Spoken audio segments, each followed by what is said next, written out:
Good morning, good morning. Nako sa dapit nga mamingaw, bugnaw, presko kaayo makaigsunan. Ug nako i-share nimo mubo lang. Presko pud ni nga mensahe nga angay nimong ibalyo, angay nimo ning pamalandungan sa matag panahon, matag adlaw nga tanan. Makaigsunan nasayod ta nga naatay kaaway. Nasayod ta nga dunay yawa makaigsunan.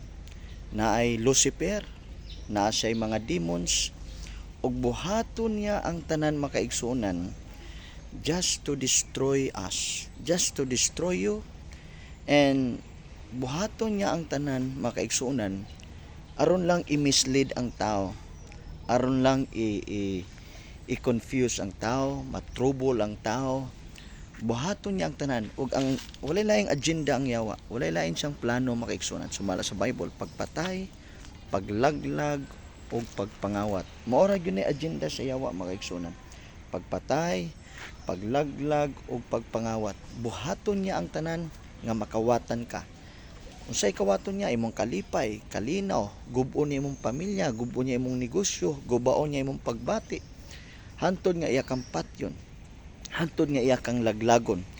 Unsaon niya paglaglag ang tao? Libugon niyang kahibalo sa tao. Aron ang tao ma-discourage, aron ang tao nga mahimong siyang atheist, di siya motuo Ginoo makaigsunan. Apan hinumdumi ni 2000 ka tuig nang milabay, gibuhat na ni Jesus ang tanan. Gibuhat na ni Jesus ang tanang sakripisyo para nimo. Namatay si Jesus para nimo. Gilangsang si Jesus para nimo. Si Jesus ang nagtrabaho para nato.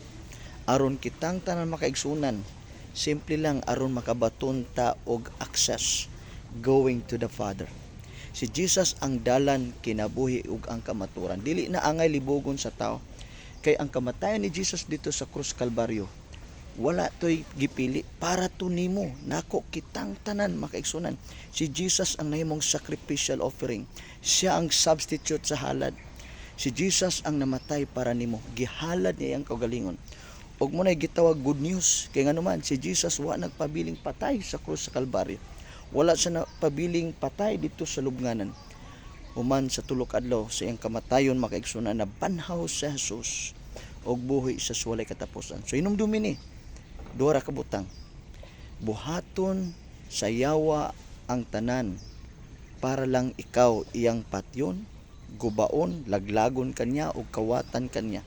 Kawaton niya ang imong kalipay, kawaton niya imong kahibalo, kawaton niya ang mga butang nga naa nimo aron ma-discourage ka, aron nga mawala ka sa imong saktong hunahuna.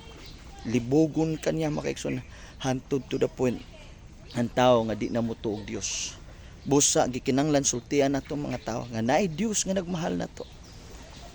Lahi-lahi man tag mga sikta, lahi-lahi man tag denomination, pero ang importante mas mo prevail ang tinuod nga gugma. Ang gugma sa Dios makaigsunan nga wala siya pinalabi, wala siya gipili kitang tanan.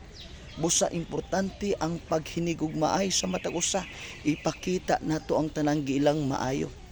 Kay diha sa kaaway, diha sa yawa makaigsunan, walay maayo diha. Naatanan diyang pagkadautan. So therefore, buhaton nato ang tanang giilang maayo ngadto sa imong isig ka tao. Ang paghinigugma ay sultihan nato ang tao.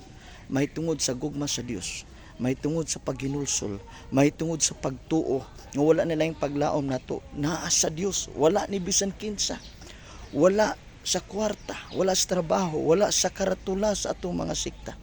Naa kang Hesukristo. Naa kang Hesukristo ang atong paglaom mga kaigsunan. So dito maglangan mo na akong ikadasig nimo. Salamat sa pagpaminaw, i-share atong video. So God bless you mga kaigsunan. Salamat sa pagpaminaw. Bye-bye.